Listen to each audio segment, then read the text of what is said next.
അനിയുടെയും അവന്തികയുടെയും വിവാഹ നിശ്ചയം അപ്രതീക്ഷിതമായ പോലീസ് കംപ്ലൈന്റ് കാരണം മുടങ്ങിയതിന്റെ ക്ഷീണത്തിലായിരുന്നു എല്ലാവരും. മൂർത്തി മുത്തശ്ശൻ തലയിൽ കൈവച്ച് ആ ചാരുകസേരയിലിരുന്നു. അദ്ദേഹത്തിന്റെ മുഖത്തെ ആകുലതകൾ കൂടുതൽ വ്യക്തമായി കാണായിരുന്നു. അനി അവിടെയുള്ള ആ ഒരു തൂണിൽ ചാരി നിൽക്കുകയാണ്. അവന്റെ മുഖത്ത് സങ്കടത്തിന് പകരം വല്ലാത്ത ആശ്വാസമായിരുന്നു. എത്രയോ നാളായി അവന്റെ മനസ്സ് കൊതിച്ചിരുന്ന കാര്യമാണ് ഇപ്പൊ നടന്നിരിക്കുന്നത്. മുത്തശ്ശൻ പതുക്കെ തലയിരുത്തി അനിയെ നോക്കി. ആ നോട്ടത്തിൽ ഒരുപാടധികം ചോദ്യങ്ങളുണ്ടായിരുന്നു.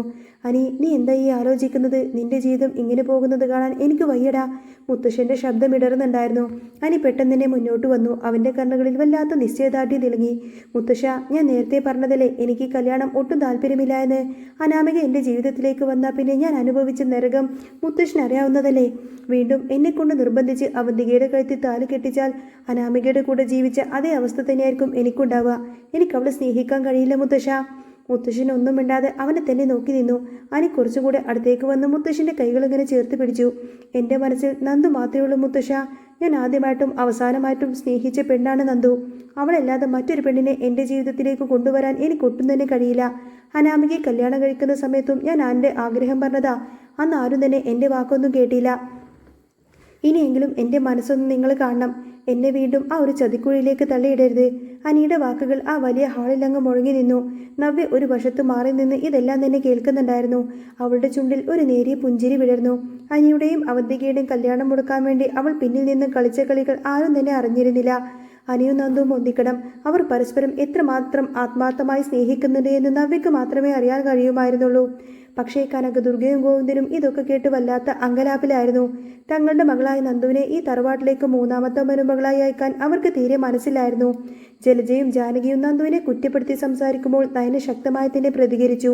അനിയുടെ ഇഷ്ടം അതാണെങ്കിൽ അവരങ്ങനെ തന്നെ ജീവിക്കട്ടെ, ഞങ്ങൾ അതിനെ എതിർക്കുന്നൊന്നുമില്ല എന്ന് നയന പറഞ്ഞുവെങ്കിലും കനകദുർഗയുടെയും ഗോവിന്ദന്റെയും മനസ്സിൽ ഭയം ഒഴിഞ്ഞു മാറിയിരുന്നില്ല. അനിയും നന്ദുവും തമ്മിലുള്ള ഈ ഒരു ഇഷ്ടം എങ്ങനെയെങ്കിലും ഇല്ലാതാക്കണമെന്ന് തന്നെയായിരുന്നു അവരുടെ മനസ്സിലെ ചിന്ത. ഇതേ സമയം പോലീസ് സ്റ്റേഷനിൽ തിരക്ക് കുറവുള്ള ഒരു വൈകുന്നേരം നന്ദു തൻ്റെ ആ ഒരു ക്യാബിൻ വെച്ച് കുറച്ച് ഫയലുകളൊക്കെ ഇങ്ങനെ നോക്കിക്കൊണ്ടിരിക്കുമായിരുന്നു. അനിയുടെ കല്യാണം മുടങ്ങിയ വാർത്ത അറിഞ്ഞപ്പോൾ മുതൽ അവളുടെ മനസ്സിൽ എന്തെന്നില്ലാത്തൊരു സന്തോഷം അലയടിക്കുന്നുണ്ടായിരുന്നു. ആരും അറിയാതെ അവളുടെ മുഖത്ത് ഇടയ്ക്കിടയ്ക്ക് ഒരു ചിരി വന്നുപോയി. പെട്ടെന്നാണ് വാതിൽ ഒരു നിഴൽ കണ്ടത്. തലയെടുത്ത് നോക്കിയപ്പോൾ നന്ദു ശരിക്കും അങ്ങ് അത്ഭുതപ്പെട്ടു. നവീൻ വക്കീൽ, അവളുടെ അടുത്ത സുഹൃത്തും അവരുടെ കുടുംബത്തിലെ ഒരു വക്കീലുമായിരുന്നു അയാള്. നവീനേട്ടാ, എന്താ ഈ വഴിക്കൊക്കെ? യാതൊരുവിധ മുന്നറിയിപ്പുമില്ലാതെ നന്ദു കസേരയിൽ നിന്നും എഴുന്നേറ്റ് ചിരിച്ചുകൊണ്ട് ചോദിച്ചു. നവീന്റെ മുഖത്ത് പതിപ്പില്ലാത്തൊരു ഗൗരവമുണ്ടായിരുന്നു. അവൻ വാതിൽ ചാരി അകത്തേക്ക് കയറി വന്നു. നന്ദുവിന്റെ മുന്നിലുള്ള കസേരയിലങ്ങ് വന്നിരുന്നു. നവീന്റെ കണ്ണുകളിൽ ഒരു വല്ലാത്ത തിളക്കം അവൾ ശ്രദ്ധിച്ചു. നന്ദു, അനിയുടെ കല്യാണം മുടങ്ങിയത് നീ അറിഞ്ഞുവല്ലേ? എനിക്ക് വലിയ വിഷമമുണ്ടതിൽ. അവനും അവന്തികയും തമ്മിലുള്ള കല്യാണം നടക്കുമെന്നാണ് ഞാൻ കരുതിയത്.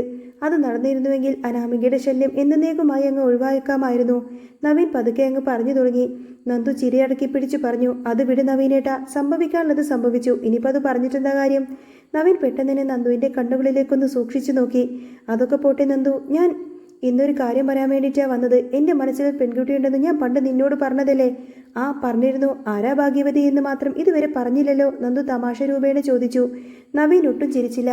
അവൻ മേശപ്പുറത്ത് വെച്ച് തന്നെ കുറച്ചുകൂടി മുന്നോട്ട് വന്ന് പറഞ്ഞു, ആ പെൺകുട്ടി വേറെ ആരുമല്ല നന്ദു, അത് നീയാണ്. എനിക്ക് നിന്നെയാണ് ഇഷ്ടം. നിന്നെ കല്യാണം കഴിക്കാനാണ് ഞാൻ ആഗ്രഹിച്ചത്. നന്ദുവിൻ്റെ മുഖത്ത് ചിരി ഒരു നിമിഷം കൊണ്ടങ്ങ് മാഞ്ഞുപോയി. അവൾക്ക് തൻ്റെ കാതുകളെ വിശ്വസിക്കാൻ കഴിഞ്ഞില്ല. ഷോക്ക് ഏറ്റതുപോലെ അവൾ നവീനെ തിന്നിങ്ങനെ തുറപ്പിച്ചു നോക്കുക. എന്താ പറയേണ്ടതെന്ന് പോലും അവൾക്കറിയില്ല. എങ്ങനെ പ്രതികരിക്കണമെന്ന് അവൾക്കൊരു എത്തും പിടിയും കിട്ടുന്നില്ല. അനിയും അവളും തമ്മിലുള്ള പ്രണയം നവീൻ അറിയില്ലല്ലോ. എൻ്റെ നല്ലൊരു സുഹൃത്തുമായി മാത്രം കണ്ട നവീൻ്റെ മനസ്സിൽ ഇങ്ങനൊരു ആഗ്രഹമുണ്ടായിരുന്നോ? നവീനേട്ടാ, അവൾ വാക്കുകൾ ഇങ്ങനെ കിട്ടാതെ തപ്പി തടഞ്ഞു. നീ ഇപ്പോൾ ഒന്നും പറയേണ്ട നന്ദു, എൻ്റെ മനസ്സിൽ വലിയൊരു ആഗ്രഹമാണ് ഞാൻ പറഞ്ഞത്. നിന്നിൽ നിന്നും പോസിറ്റീവായിട്ടുള്ള ഒരു മറുപടി ഞാൻ പ്രതീക്ഷിക്കുന്നുണ്ട്. നന്നായി ആലോചിച്ചതിന് ശേഷം സമയമെടുത്ത് മാത്രം എനിക്കൊരു മറുപടി തന്നാൽ മതി. ഇത്രയും പറഞ്ഞ് നവീൻ സീറ്റിൽ നിന്നും എഴുന്നേറ്റ് നേരെ പുറത്തേക്ക് നടന്നു. നന്ദു ആകങ്ങ് തളർന്ന് കസേരയിലേക്ക് അങ്ങ് വീഴാണ്. തല പുകയുന്നത് പോലെ അവൾക്ക് തോന്നി. ദൈവമേ, നവീനേട്ടൻ എങ്ങനെയാ എന്നെങ്ങനെ ആ കണ്ണിലൂടെ കണ്ടത്? അനി ഇതറിഞ്ഞു കഴിഞ്ഞാൽ എന്തായിരിക്കും അവസ്ഥ? നവീനേട്ടൻ അനിയുടെ സുഹൃത്തല്ലേ? ഇത് എങ്ങനെ അനിയെ എനിക്കറിയിക്കാൻ പറ്റും? നന്ദുവിൻ്റെ നെഞ്ചിരിപ്പ് കൂടി വന്നു. സ്റ്റേഷനിൽ നിന്നും ഇറങ്ങിയ നവീൻ നേരെ പോയത് നന്ദാവനത്തിലേക്കാണ്. നന്ദുവിൻ്റെ അച്ഛൻ ഗോവിന്ദനെയും അമ്മ കനകദുർഗയെയും നേരിൽ കണ്ട് വിവാഹം ആലോചിക്കാൻ തന്നെയായിരുന്നു അവൻ്റെ തീരുമാനം.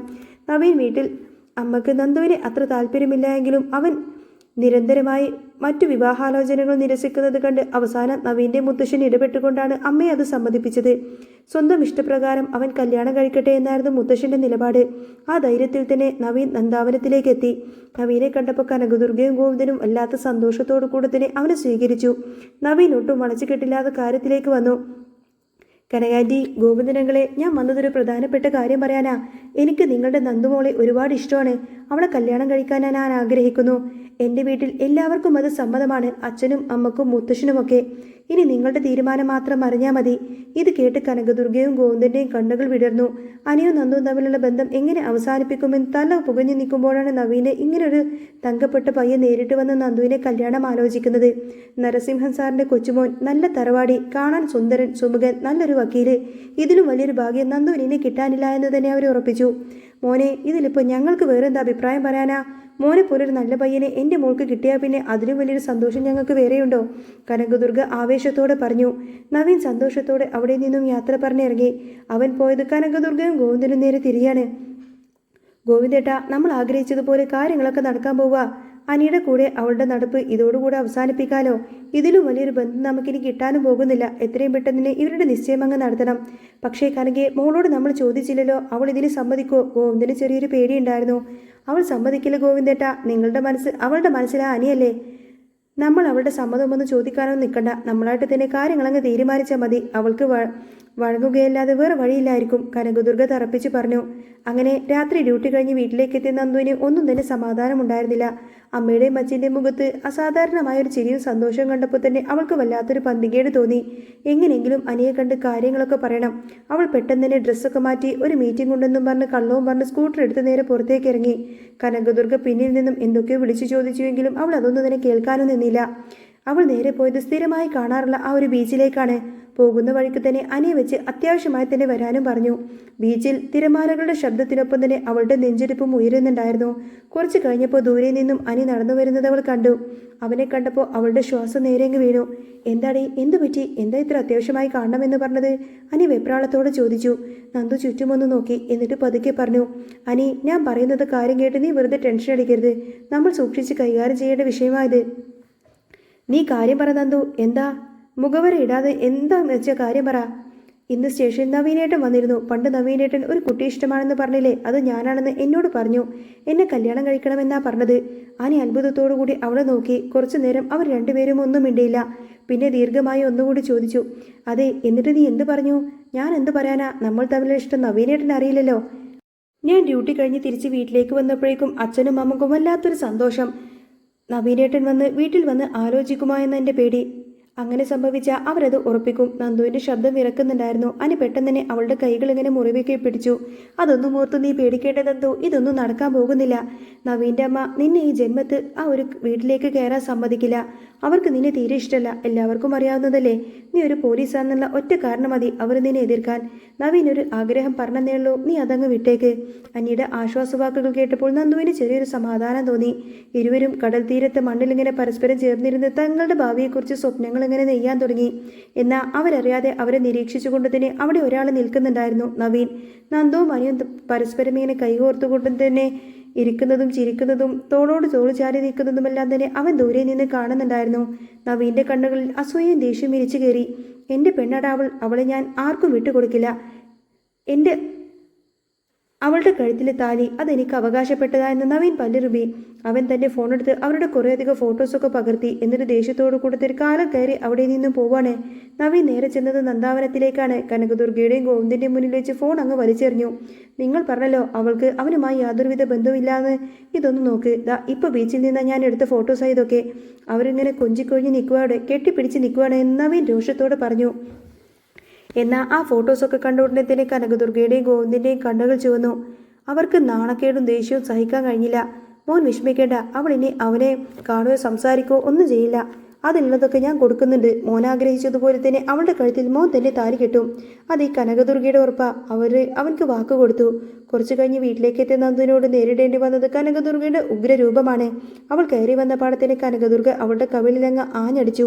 മീറ്റിംഗ് ഉണ്ടെന്ന് പറഞ്ഞ് ഇറങ്ങിപ്പോയിരുന്നത് ആ തെണ്ടിയുടെ കൂടെ ബീച്ചിൽ പോയി കൊഞ്ചാനായിരുന്നില്ലേടി. നീ ഞങ്ങളൊക്കെ പൊട്ടന്മാരാക്കുവാണോ? കനകദുർഗ അലറി. ഗോവിന്ദനും കൂട്ടിച്ചേർന്നു. നിനക്കൊരു കാര്യം അറിയാമോ? നീ ഒരിക്കലും ആ തറവാട്ടിലേക്ക് കയറാൻ പോകുന്നില്ല. പിന്നെ എന്തിനാണ് നീ ഇങ്ങനെ നടക്കുന്നത്? നിന്റെ വിവാഹ നിശ്ചയം ഞങ്ങൾ ഉറപ്പിച്ചു കഴിഞ്ഞു. നവീൻ മോനാണ് നിന്റെ ചെക്കൻ. ഇനിയിപ്പോൾ നിന്റെ സമ്മതം ആർക്കും ഇവിടെ ആവശ്യമില്ല. അടുത്ത ആഴ്ച തന്നെ നിങ്ങളുടെ നിശ്ചയം, തൊട്ടടുത്ത ആഴ്ച കല്യാണം. മര്യാദക്ക് ഞങ്ങൾ പറയുന്നത് കേട്ട് അടങ്ങി ഒതുങ്ങി അങ്ങ് നിന്നോളാം. നന്ദു കരഞ്ഞുകൊണ്ട് അപേക്ഷിച്ചു. അമ്മേ, എന്നെ നിർബന്ധിക്കരുത്. എനിക്ക് നവീനേട്ടനെ ഒരിക്കലും കല്യാണം കഴിക്കാൻ പറ്റില്ല. എനിക്ക് അവനെ ആ കണ്ണിൽ കാണാൻ പറ്റില്ല. പക്ഷേ അതൊന്നും കേൾക്കാനൊന്നും അവർ തയ്യാറായിരുന്നില്ല. നന്ദുവിനെ റൂമിലേക്കങ്ങ് പൂട്ടിയിട്ട് കർക്കശമായി തന്നെ അവരങ്ങ് പൂട്ടിയിട്ടു. അനിയെ ഫോൺ വിളിക്കാൻ പോലും അവൾക്ക് കഴിഞ്ഞില്ല. നന്ദു ആ മുറിക്കുള്ളിൽ ഇങ്ങനെ പൊട്ടിക്കരയാണ്. പിറ്റേ ദിവസം തന്നെ അനന്തപുരി തറവാട്ടിലും നന്ദാവനന്ദ വീട്ടിലും കല്യാണത്തിലുള്ള ഒരുക്കങ്ങളൊക്കെ തുടങ്ങി.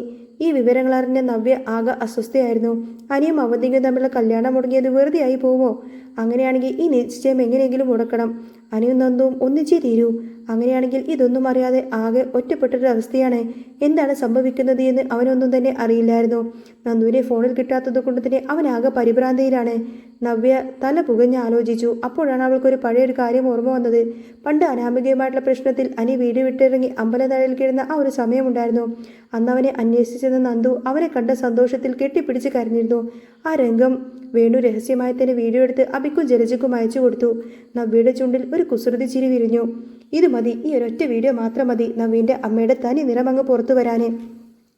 അവൾ വളരെ തന്ത്രപരമായി തന്നെ അബിയുടെ ഫോൺ കൈക്കലാക്കി ആ വീഡിയോ തൻ്റെ ഫോണിലേക്ക് അങ്ങ് മാറ്റി.